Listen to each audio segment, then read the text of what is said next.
أعوذ بالله من الشيطان الرجيم بسم الله الرحمن الرحيم فلما دخلوا عليه قالوا يا أيها العزيز مسنا وأهلنا الضر وجئنا بضاعة مزجاة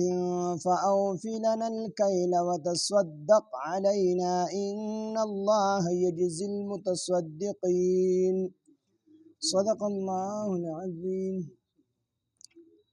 رب اشرح لي صدري ويسر لي أمري واحلل عقدة من لساني يفقهوا قولي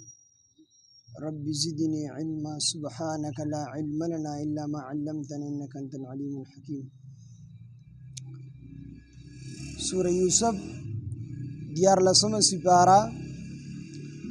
آیات نمبر 88 نمبر آیت.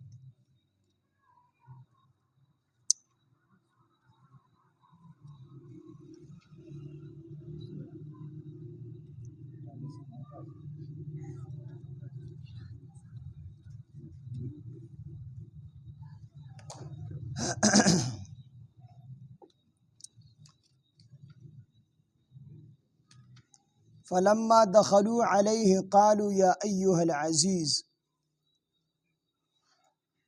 دی آیاتونو کې د یوسف علیه السلام دا باقی واقعہ بیانېږي چې یعقوب علیه السلام خپل زامنو ته وویل چې تاسو لاړ شئ او یوسف علیه السلام او د هغه ورور تلاش کړئ او د الله تعالی د رحمت نه مه امیده کېږئ.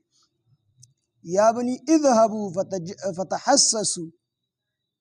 و ای زامنو لاړ شئ تاسو تلاش کئ می یوسف علیه السلام و اخیه او د هغه ورور. نو پلار ورته وی تاسو لاړ شئ مصر ته د کنعان نه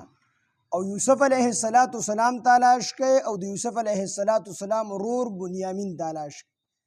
نو بنیامین چې اگر چې د بنیامین وجود دا معلومو او د یوسف علیه السلام وجود نامعلومه و، خو چې کله الله جل شانه د یو کار فیصله وکړي نو د خلکو په زړونو کې هغه خبره ورواچي. د یعقوب علیه السلام په زړه کې دا خبره وراچولې وه چې یوسف علیه السلام دی وجلې نه دی بلکې یوسف علیه السلام په مصر کې موجود دی. نو زامنو ته تاسو لاړ شئ بنیامین هم تلاش کئ او یوسف علیه السلام هم تلاش کئ او ټول ما ته راولئ. یعقوب علیه السلام زامن روان شو لاړل مصر ته او ځان سره کوټه پیسې یا د کور سامان اغستی او د غلې د راوړو دپاره. دی چې لاړل یوسف علیه السلام یو وزیر خزانه و په دغه وخت کې، نو د تدارونه ودرېدل ورته وی یا ایها العزیز ای عزیزه مصر مسنا مونږ ته رسېدلی دی و اهلنا او زمونږ اهل ته الضر تکلیفونه او سختۍ مونږ او زمونږ کور والو ته تکلیفونه او سختۍ رسېدلي دي او ورته ډېر فریاد وکړو چې مونږ سره کره پیسې نشته دی، دومره پیسې را سره نشته دی چې ستا نه به پوره پیمانه واخلو،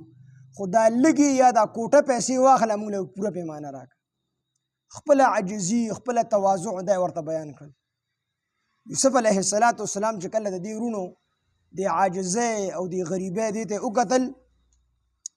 نو په یوسف علیه السلام باندې چې د الله تعالی د طرف نه کومه پابندي لګېدلې وه چې پلار ته به نه وی وروڼو ته به خپل ځان نه ښی، نو دغه پابندي هم په دغه ټایم کې ختم شوي وه. خو یوسف علیه السلام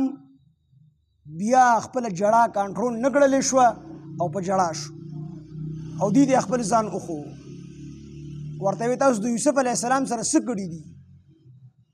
وروڼو ته یې وی تاسو د یوسف سره څه کړي دي؟ د یو بل ته وکتل دې څنګه یوسف پیژني؟ نو بیا فوراً سوچ د یوسف علیه السلام هغه خوب ته لاړو چې یوسف علیه السلام خو په وړوکوالي کې خوب لیدلی و چې ما ته یو نور او یو سپوږمۍ 11 ستوره سجده کوي. نو دا خو اهل علم و، دی خو پوهېدل په دې خبره باندې. نو دې طرف ته سوچ لاړو چې نه یوسف مړ کېدلی نه شي، دی به خامخا الله تعالی به له درجه ورکوي او موږ به ټول د ده ماتحته ژوند تېرو. نو ورته وی ته یوسف علیه السلام او بیا چې ته په غور باندې وکتل نو بعضې نښې او نشانات د یوسف علیه السلام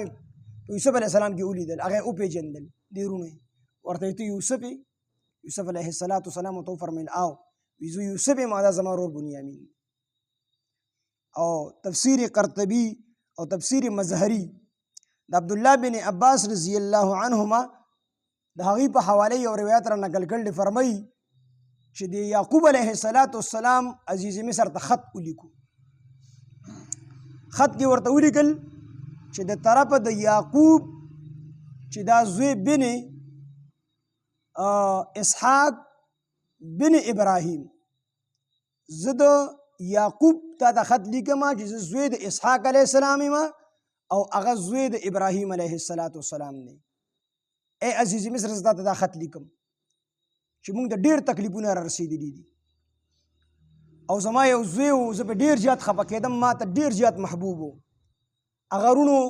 په بانه باندې ځنګل ته بوتو او هغه سره چې هر څه وکړل هلته کې، خو ما له کمیس راوړو او ما ته ویل چې ستا زوی شمع خوړلی دی. نو بیا به زه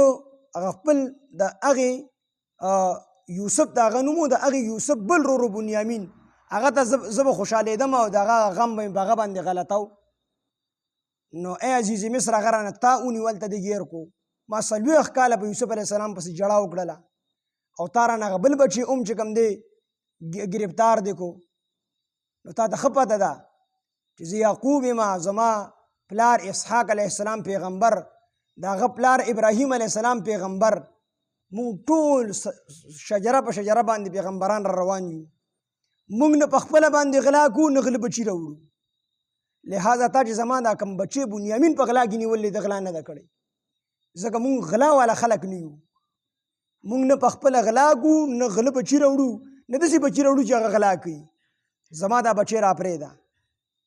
خو چېرې تا را پرېنښودو نو ورته وایي داسې خیرې به درته وکړمه چې هغه خیرې به دې 20 پیړۍ پورې کار کړي، 20 پیړۍ پورې به ورسي. مطلب 20 پیړۍ به دې الله تعالی غرق کړي. ته خو به غرق شي، خو ستا نه وروستو چې کومې 20 پیړۍ نورې را روانې دي، د 200 کالو چې ستا څومره خلک راځي دا ټول به غرق کېږي. داسې خیرې به درته وکړم. یعقوب علیه السلام ورته دا خط ولیکو او یوسف علیه السلام کله دا خط ولستو، بې اختیاره په جړا باندې شو او دې رونو ته مخ کو، ورته یې وی تاسو د یوسف سره څه کړي دي؟ دي ورته یې وی تاسو د یوسف او د یوسف علیه السلام د ورور بنیامین سره څه کړي دي؟ دوی یو بل ته وکتل، وی دې څنګه یوسف پیژني؟ خو بیا چې کله یو بل ته وکتل نو دوی د هغه خوب را مخې ته شو چې یوسف علیه السلام په وړوکوالي کې خوب لیدلی و چې ما ته 11 ستوري یو نوره یو سپوږمۍ سجده کوي. نو دله خو به الله تعالی مرتبه ورکوي، د هغې مرتبې نه مخکې الله تعالی یوسف علیه السلام نه وجني. نو دوی چې ورته کله په غور باندې وکتل نو په یوسف علیه السلام یې د بعضې نشاناتو نه وپېژندو. نو ورته وی ته یوسف علیه السلام هغه ورته وی آو انا یوسف و هذا اخي، زه یوسف علیه السلام یم او دا زما ورور بنیامین دی. نو په ځای د دې چې دا خپل رونه یې ملامته کړې وي، دي ملامته نه کړل بلکې د الله تعالی احسانات ورته ور یاد کړل. ورته من الله علینا انه من یتقي ویصبر فان الله لا یضيع اجر المحسنین. الله تعالی به موږ باندې احسان کړی دی، څوک چې تقوا اختیار کړي او صبر وکړي نو الله تعالی د محسنینو د نیکوکارو اجر نه ضایع کوي. نو دوی چې کله دا خبره واورېده چې یوسف علیه السلام دی نو ټول سرونه ښکته کړل، ځان ورته ملامته ښکاره شو. نو فورا یې ووی تالله، قالو دوی وویل تالله لقد آثرک الله علینا، بېشکه الله تعالی تا ته فضیلت درکړی دی په موږ باندې. یوسف علیه السلام د دې وروڼو ووی الله تعالی تا ته فضیلت درکړی دی په موږ باندې، ان كنا لخاطئین، او بېشکه موږ خامخا خطاکار یو، موږ تا سره ډېر لوی ظلم کړی دی.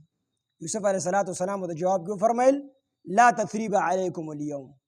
نن ورځ په تاسو باندې هیڅ قسم ملامتیا نه وي، بدله خو درنه نه اخلم، خو تاسو به زما مخکې ملامت هم نه یې، بس دا هر څه ما چې کوم دی هیر کړل. او بیا یغفر الله لکم، الله تعالی دې تاسو ته بخښنه وکړي، وهو ارحم الراحمین، او هغه د ټولو نه زیات رحم کوونکی. او بیا ورته وایي چې باباجي څنګه دی؟ نو وروڼو یې ورته وایي چې هغه خو د دواړو سترګو نظر دا په تا پسې بایللی دی، 40 کاله یې تا پسې جړلي دي او په 40 کالو کې نظر تللی دی، نظر یې نشته دی. او چې کله د بنیامین تا ځان سره گرفتار کو نو په هغه پسې ملا را ټیټه شوې ده. نو یوسف علیه السلام ورله یو کمیس ورکو او ورته وی دا کمیس په ووسئ د ځان سره او دا کمیس په د یعقوب علیه السلام د باباجي په سترګو په مخ باندې واچوئ. د هغه نظر به چې کوم دی راشي او ټول به بیا ماته چې کوم دی دلته کې مې سرته راشي. دلته کې سوال پیدا کېږي چې دا کمیس کې څه خاصیت و چې په سترګو باندې کېښود سترګې بینا شولې. نو وایي چې دا کمیس ابراهیم علیه السلام له د جنت نه راغلی و چې کله دې نمرود اور ته غورځو نو کمیس یې ترې ایستی و. چې اور ته یې ورلړکو نو جبریل علیه السلام د جنت نه دا کمیس راوړو ابراهیم علیه السلام ته یې په اور کې دننه ور واغوستی. نو دا ابراهیم علیه السلام بیا وروستو اسحاق علیه السلام له دا کمیس ورکړی او د اسحاق علیه السلام نه په میراث کې یعقوب علیه السلام ته دا کمیس پاتې شوی. نو یعقوب علیه السلام دا کمیس تعویض یې د جوړ کو او هغه تعویض یې د یوسف علیه السلام په غاړه کې ځوړند کو. نو چې کله یوسف علیه السلام کوی ته خپل وروڼو غورځو نو د یوسف علیه السلام نه کمیس وباسو هغه د چیلې یا د بل څه په وینه باندې رنګ کو. یوسف علیه السلام یې بې کمیسه کوی ته ورلړکو. جبریل علیه السلام راغی او د یوسف علیه السلام غاړې ته چې کوم کمیس د جنت نه راغلی ابراهیم علیه السلام له او په میراث کې یعقوب علیه السلام ته را رسېدلی او بیا یعقوب علیه السلام یوسف علیه السلام د غاړه کې تعویض کړی و. هغه یې اوس پړدو په کوی کې ورته دننه ور واچو. ورته وی په دې کوی کې د دې کمیس ته برکت نه دا ته مار سویلی شي نه ته لړم سویلی شي. نو دا د یوسف علیه السلام په غاړه باندې و. نو دا کمیس بیا یوسف علیه السلام خپل وروڼو له ورکو ورته وی دا به اوسئ او باباجي له به په سترګو باندې راکاږئ نو د نظر به چې کوم دی واپس شي او سترګې به چې کوم دی بینا شي او بیا به ټول چې کوم دی ماته راشي. داسې نه وي چې پلار ماته راولی وي. دا لفظ د بې ادبۍ غوندې ښکارېدو نو داسې ونه وي چې پلار به ماته راولی ځکه پلار یې ډېر زیات یاد شي خو تاسو ټول به ماته راشئ. مطلب یې دا و چې دا الفاظ د ادب استعمال شي. تاسو ټول به ماته راشئ او چې سترګې د باباجي جوړ شي خامخا به خپله را روان شي. نو بیا دا یهودا چې و یهودا دا مشر و ده ووایي دا کمیس به زه وړمه ځکه چې ما خپل پلار له د یوسف علیه السلام کمیس په وینو سور راوړی دی چې د هغې بدل خلاص شي چې دا کمیس ورله ووسم او پلار له په سترګو باندې کېږدمه چې د پلار سترګې مې بینا شي چې د هغې هغه قضا چې کوم دی راوګرځي. دا بیا تر کومې پورې چې دا یهودا دي دلته د یوسف علیه السلام سره پاتې کېدل نو دوی به ورته وایي وروره مونږه ته چې دا ډوډۍ راکوې مونږ ډېر زیات ملامت یو چې مونږ تا سره څه ګل دی ته مونږ سره څه کوې. یوسف علیه السلام ورته وفرمیل ورته یې ویې داسې کار دی مه ملامته کېږئ. وایي زه دومره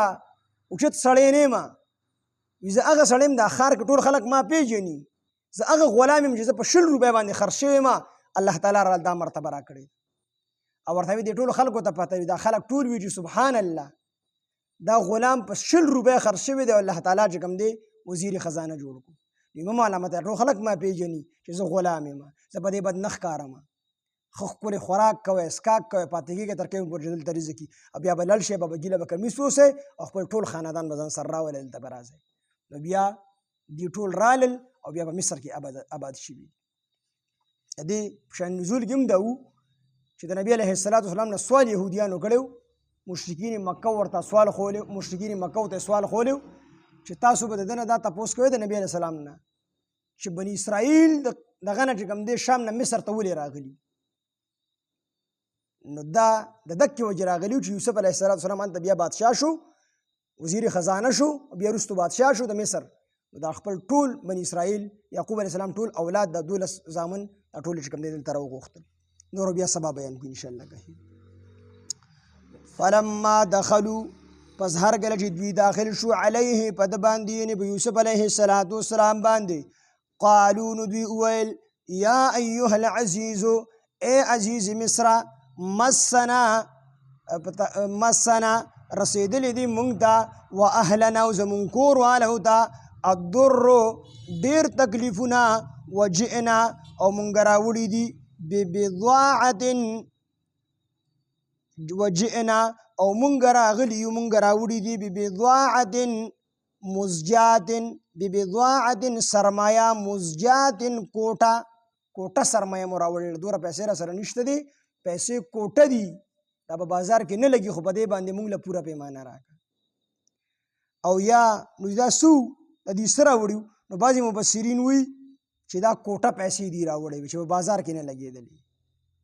او بعضې مبصرین وایي چې نه دا د کور د استعمال څیزونه وو هغه یې راوړي وو چې اگر په دې باندې څه نه کېږي خو په دې کوټه او څیزونو باندې موږ له پوره چې کوم دی پیمانه راکړه ځکه موږ ډېر کړېدلي او ډېر ځورېدلي یو وجئنا او مونږ راوړي دي ببضاعة سرمایه مزجات کوټه فاوف لنا پس پورا راکړه مونږ ته الکیل پیمانه وتصدق او صدقه وکړه علینا په مونږ باندې ان الله بېشک الله تعالی یجزي المتصدقین بدله ورکي خیرات ورکوونکو ته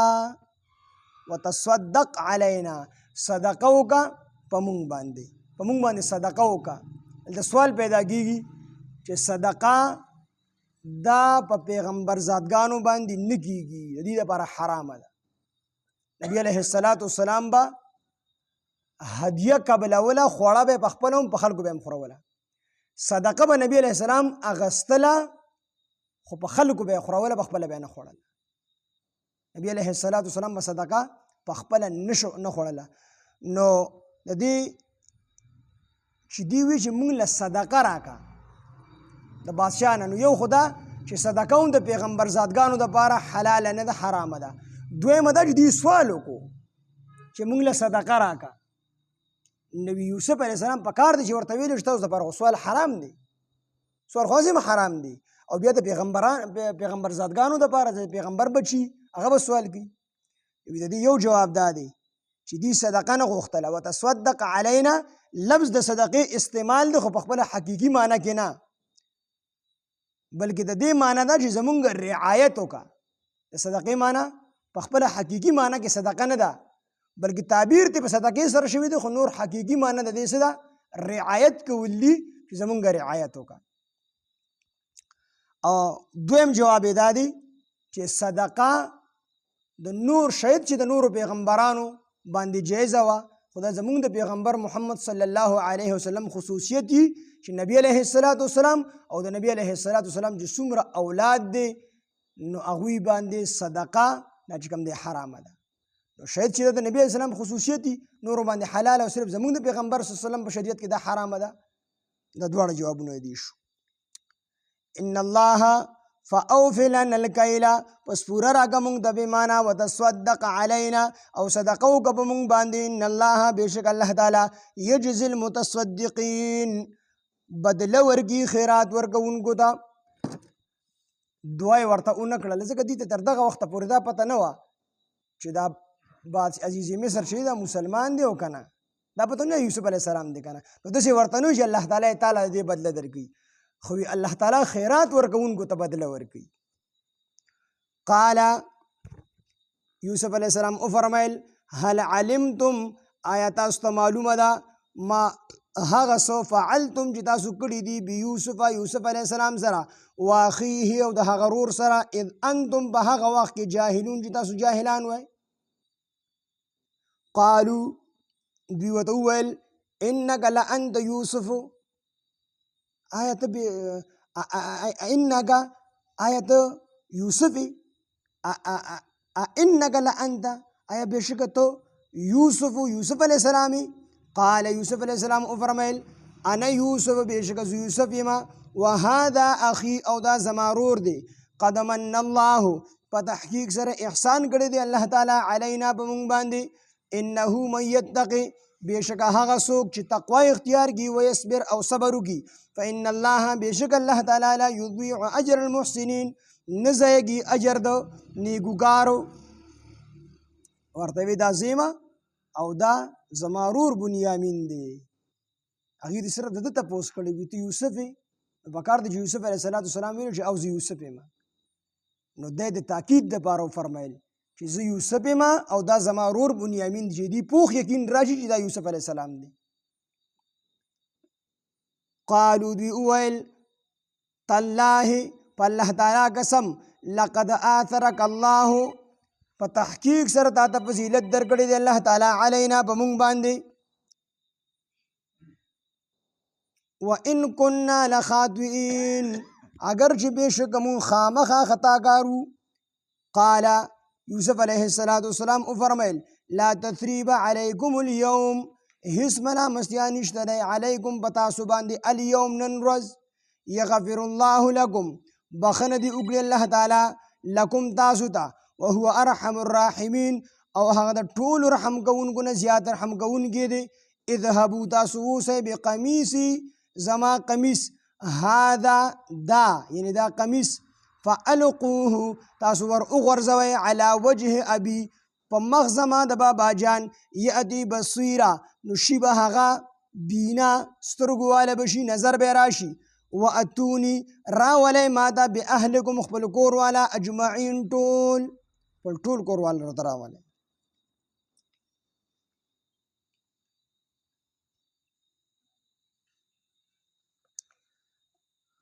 فلما دخلوا پس هرکل چې دوی داخل شو علیه په یوسف علیه السلام باندې قالو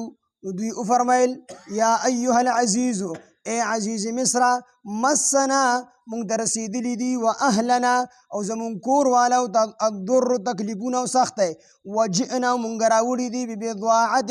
سرمایه مزجات کوټه فاوف لنا پس پوره راکړه مونږ د الکیل بماله وتصدق علينا وصدقوك علينا بمون باندي ان الله بشك الله تعالى يجزي المتصدقين بدل ورقي خيرات ورقونكو دا. قال يوسف عليه السلام افرميل هل علمتم آية استبتا دا